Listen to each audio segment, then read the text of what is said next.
Let's continue with that theme. The snow's creating a winter nightmare for travelers. Thousands of flights have been canceled in advance of the storm, and some airports have now announced they'll be shut down tomorrow to allow snowplows to get to work. Katie Johnson is tracking all the flights at PBIA, where the cancellations are climbing. How's everybody dealing with it, Katie?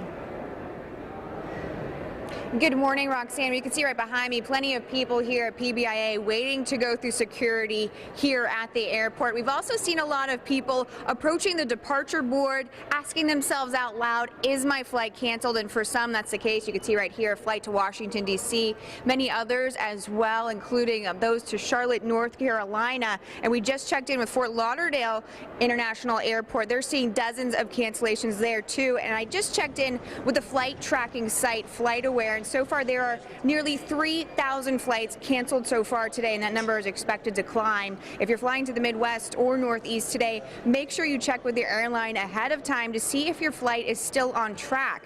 Airlines are being very vocal on social media as well, alerting passengers of cancellations and where they can expect delays. And coming up later on in this show, we'll tell you what some of the airlines are doing to help sort of alleviate this problem that many passengers are experiencing right now and throughout the weekend. We're live at Palm Beach International Airport. Katie Johnson, WPTV News Channel 5.